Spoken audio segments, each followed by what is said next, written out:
Selamat datang di channel Pemuja Malam. Jangan lupa like, share, and subscribe ya.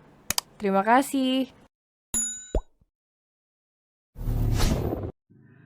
Chapter 53. Bucin Tingkat Akut.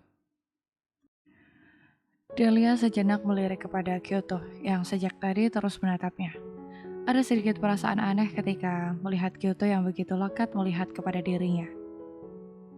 Siapa gadis itu? Dari tadi saya perhatikan dia terus melihat ke arah saya. Apakah dia anak baru? Tanya Delia sambil melirik sekilas kepada Kyoto. Chef tersebut kemudian melirik ke arah yang tadi ditujukan oleh Delia. Benar Nyonya, baru 1 minggu dia bekerja di sini. Pekerjaannya lumayan bagus sih, walaupun harus terus dikuprak-kuprak. Gak tahu kenapa dia selalu memperhatikan lingkungan di sekitar sini. Ucap chef tersebut melaporkan tentang kinerja Kyoto kepada Delia selaku pemilik restoran itu. Tampak Delia menganggukkan kepalanya, kemudian dia melihat kepada Kyoto. Baiklah, Chef. Saya harus segera kembali ya. Saya titip restoran ya. Kalau ada apa-apa langsung hubungi saya, tidak apa-apa. Ucap Delia kepada chef yang melihat kepadanya. Baiklah, Nyonya. Jangan khawatir, saya pasti akan memperhatikan restoran.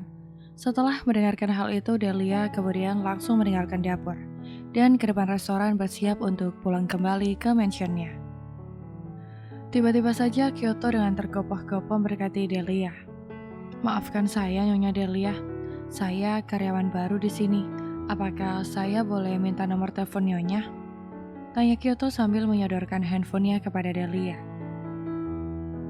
Delia mengerutkan keningnya ketika melihat Kyoto yang begitu lancang, menyodorkan ponselnya kepada dirinya untuk meminta nomor teleponnya. Delia memperhatikan ponsel yang diberikan oleh Kyoto. Tampak wajahnya penuh dengan keheran-heranan. Siapa gadis ini? Ponsel ini harganya lebih dari 30 juta. Tidak mungkin bisa dibeli oleh gadis yang hanya bekerja sebagai pencuci sayuran. Batin Delia sambil terus menatap kepada Kyoto, yang sekarang tersenyum kepadanya.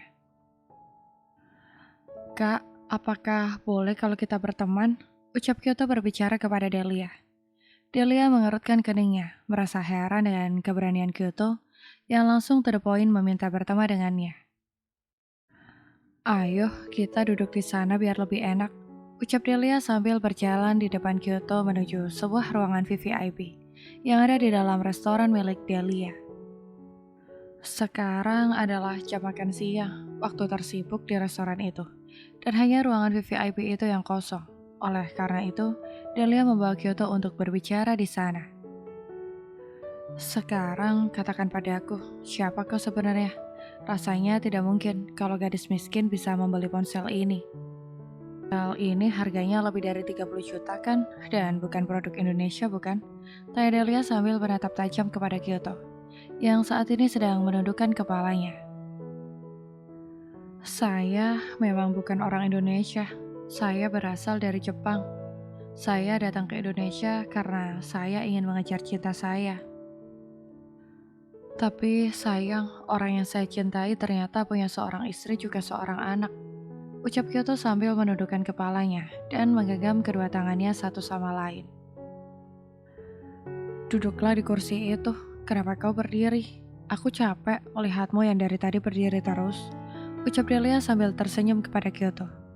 Kyoto langsung duduk di hadapan Delia dan menatapnya secara tajam. Delia dapat menangkap aura permusuhan di mata Kyoto, walaupun dia tidak mengerti kenapa hal itu bisa terjadi, karena mereka baru pertama kali ini bertemu. Bisa kau ceritakan tentang dirimu, karena aku sangat penasaran sekali, ucap Delia sambil menaruh kedua tangannya di atas meja, dan matanya terus menatap Kyoto dengan intens.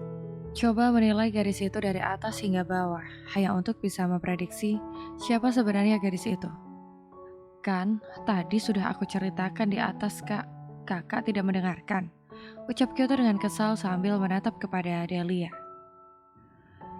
Delia tersenyum simpul, sambil terus menatap Kyoto dengan lembut yang menurutnya sangat menarik. Maksudku, ceritakan tentang keluargamu di Jepang. Siapa tahu aku mengenal mereka. Mertuaku juga orang Jepang. Ucap Delia sambil tersenyum kepada Kyoto. Apakah benar kalau mertuamu orang Jepang? Tanya Kyoto dengan mata berbinar sambil memegang tangan Delia yang saat ini sedang ada di atas meja. Iya, kau tahu keluarga Yamada? Mereka adalah mertuaku. Ucap Delia sambil tersenyum kepada Kyoto yang saat ini sedang menatapnya seperti tidak percaya. Apa benar kakak tidak sedang berbohong kalau suami kakak orang Jepang? Tanya Kyoto mencoba untuk mengkonfirmasi kebenaran tentang informasi yang baru saja dikatakan oleh Delia. Benar, suamiku ayahnya orang Jepang asli, tetapi ibunya orang Indonesia asli. Mereka bercerai waktu suamiku masih kecil. Dan ayahnya Kaisar menikah dengan atasannya, dan mereka pindah tinggal di Jepang sampai sekarang belum pernah kembali lagi ke Indonesia. Memangnya kenapa? Tanya Delia sambil menatap tajam kepada Kyoto, yang seperti sangat tertarik dengan kehidupan keluarga suaminya. Keluarga Yamada. Tampaknya ayahku mungkin kenal dengan mereka. Ucap Kyoto bergumam kepada dirinya sendiri. Apa yang tadi kau katakan? Tanya Delia penasaran. Tidak kak, saya tidak mengatakan apa-apa kok. Ucap Kyoto sambil tersenyum kepada Delia. Tetapi Delia tidak percaya dengan apa yang dikatakan oleh Kyoto. Katakan padaku, siapa ayahmu? Siapa tahu suamiku mengenalnya. Karena setauku suamiku memiliki banyak bisnis di Jepang. Delia berusaha mendesak Kyoto untuk mengakui identitasnya. Maafkan aku kak, bukannya aku tidak mau jujur sama kakak. Tapi ayahku sudah berpesan agar aku tidak mengumbar tentang identitasnya kepada orang lain. Hal ini untuk menjaga keamananku. Ucap Kyoto berdusta. Delia menyanggah wajahnya dengan tangannya, terus memperhatikan Kyoto yang menurutnya menyimpan banyak rahasia. Apa tujuanmu untuk bekerja di restoran ini? Cepat katakan padaku, atau aku akan memecatmu hari ini juga. Ucap Delia memperingatkan Kyoto agar berbicara jujur kepadanya tentang tujuan dia bekerja di restorannya sekarang. Saya tertarik dengan bisnis restoran, Kak. Saya ingin belajar dan saya suatu saat ingin memiliki restoran saya sendiri. Ucap Kyoto. Kyoto berkata benar karena dia memang tertarik dengan dunia restoran. Tetapi ayahnya tidak pernah mengizinkan dia untuk sekolah sebagai seorang chef. Ayahnya selalu menekankan kepadanya untuk belajar bisnis, agar kelak bisa mewarisi usaha keluarga mereka. Kalau kau ingin menekuni dunia restoran atau kuliner, kenapa kau malah memilih bekerja sebagai pencuci sayuran? Apa yang bisa kau pelajari dari sana? Tanya Delia sambil menatap tajam kepada Kyoto. Bukankah kita harus belajar segala sesuatu itu dari dasar ya? Dengan kita memulai dari dasar, kita akan tahu seluk-beluk sebuah restoran. Betul kan kak? Tanya Kyoto sambil tersenyum kepada Delia. Boleh saja kalau kau ingin belajar di restoran ini. Tidak apa-apa, apakah kau mau aku pindahkan sebagai asisten chef? Agar proses belajarmu jadi lebih mudah dan kau tidak perlu berlama-lama ada di sini. Ucap Delia sambil tersenyum kepada Kyoto. Kyoto terdiam mendengarkan penawaran Delia yang benar-benar luar biasa baginya. Bagaimana mungkin seorang baru bertemu dan sudah memberikan kebaikan begitu besar kepada orang asing? Apakah perempuan ini memang sebaik itu? Bagaimana mungkin dia baru bertemu denganku dan sudah menawariku untuk bekerja sebagai asisten chef? Batin Kyoto seakan tidak percaya dengan apa yang dia lihat dari diri seorang Delia. Bagaimana? Apakah kau mau? Kalau kau mau, aku akan langsung merekomendasikanmu sebagai asisten chef. Tanya Delia sambil menatap kepada Kyoto yang masih diam melamun. Tiba-tiba saja datang seorang pelayan yang mencari Delia. Delia menemui pelayan tersebut. Ada apa? Tanya Delia. Nyonya, di depan ada Tuan Takeshi, ingin bertemu dengan Anda. Ucap pelayan tersebut sambil menundukkan badannya di hadapan Delia. Suruh dia masuk ke ruangan ini ya, saya tunggu. Ucap Delia sambil menepuk bahu pelayan tersebut. Kemudian dia kembali ke ruangan VVIP yang ditempati oleh Kyoto saat ini bersama dengan dirinya.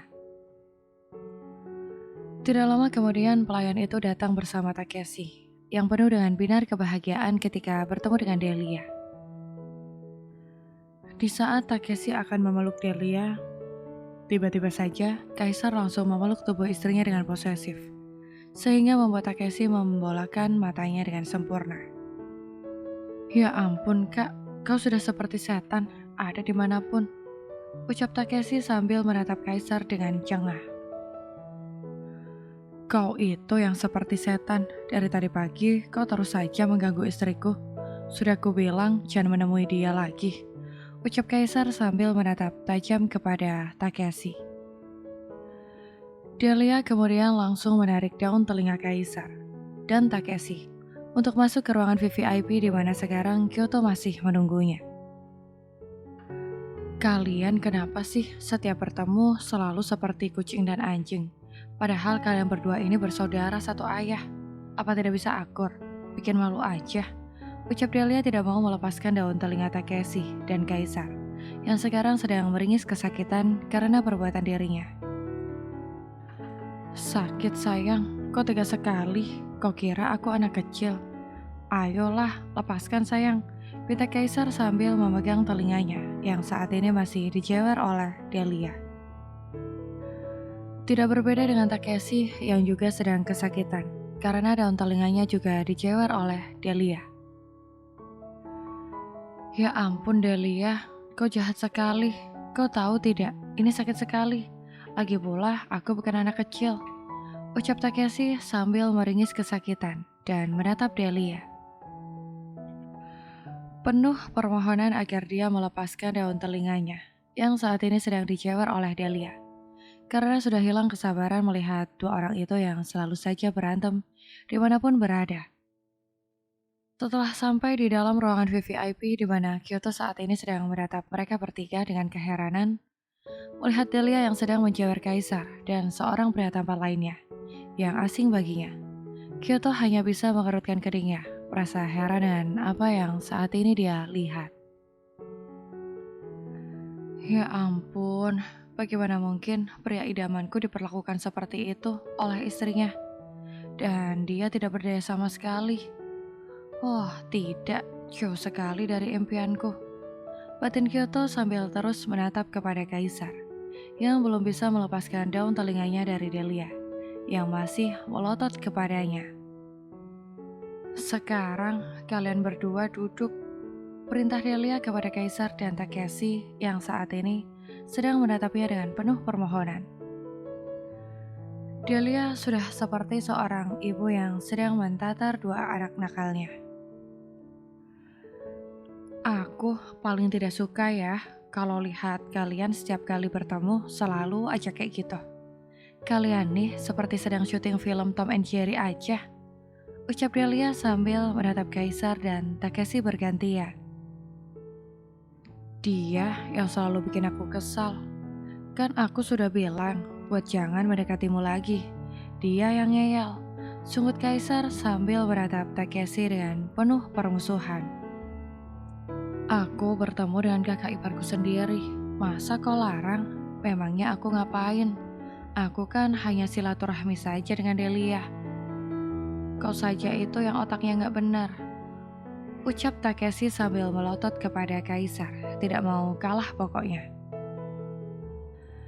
Kedua laki-laki dewasa itu sekarang sudah seperti layaknya anak berusia 6 tahun, yang sedang memperebutkan mobil-mobilan di depan matanya. Delia sangat jengkel sekali melihat kelakuan dua bersaudara itu yang selalu tidak pernah akur dimanapun mereka berada.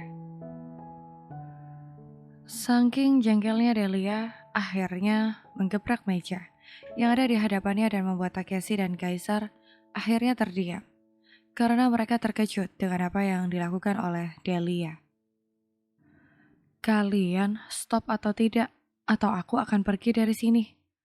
Ucap Delia sudah kehilangan kesabaran menghadapi Kaisar dan Takeshi yang terus saja berdebat tidak mau berhenti. Kyoto yang melihat perdebatan tiga orang itu hanya bisa membuka mulutnya. Seakan tidak percaya, laki-laki yang selama ini menjadi impiannya ternyata bersikap begitu kekanak-kanakan sekarang di hadapan dirinya bersama seorang laki-laki tampan lainnya yang dia tidak kenal.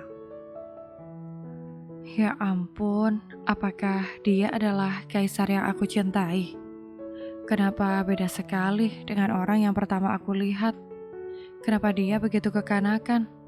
Ucap Kyoto di dalam hatinya sambil terus menggeleng-gelengkan kepalanya, merasa ajaib melihat kelakuan kaisar yang saat ini sedang bersitegang dengan Takeshi. Tidak mungkin laki-laki itu adalah kaisar, seorang owner dari Kaisar Corporation. Batin Kyoto seakan tidak mempercayai pandangan matanya sendiri ketika melihat kaisar yang bisa dianiaya dengan mudah oleh Delia. Sudahlah Delia, lebih baik aku pergi dari sini saja. Aku tidak suka melihat suamimu yang selalu saja menganiaya aku. Ucap Takeshi bangkit dari duduknya dan berniat untuk meninggalkan ruang VVIP tersebut. Aku ikut, aku juga mau kembali ke pos pekerjaanku. Terima kasih ya Kak Delia, semoga suatu saat kita bisa ngobrol lagi. Oh iya, boleh aku minta nomor telepon Kak Delia? Kembali Kyoto menyerahkan ponselnya agar Delia memberikan nomor ponselnya kepada dirinya. Tetapi Kaisar langsung mengambil ponsel tersebut dan menatap tajam kepada Kyoto. Jangan coba-coba kau berani-berani minta nomor telepon istriku. Aku tidak akan pernah mengizinkannya. Siapa kau? Berani sekali kau mendekati istriku, ha? Apa niatmu? Ucap Kaisar sambil berdiri di depan Kyoto, sehingga membuat Delia memutar bola matanya dengan malas, melihat kelakuan suaminya yang super luar biasa. Ya ampun, bukan hanya sama laki-laki, sama perempuan pun kau sangat posesif, betul-betul tidak bisa ditolong. Sungguh Takeshi kesal dan langsung meninggalkan mereka bertiga, yang membuat Delia menjadi kesal terhadap Kaisar, yang selalu membuat dirinya malu dengan kelakuan absurdnya. Kau maklumi ya, dia ini bucin tingkat akut yang sudah gak bisa ditolong pokoknya. Udah, ayo kita tinggalin aja mereka berdua. Lama-lama bikin mataku sakit. Ucap Takeshi sambil menarik tangan Kyoto untuk meninggalkan Delia dan Kaisar. Bersambung.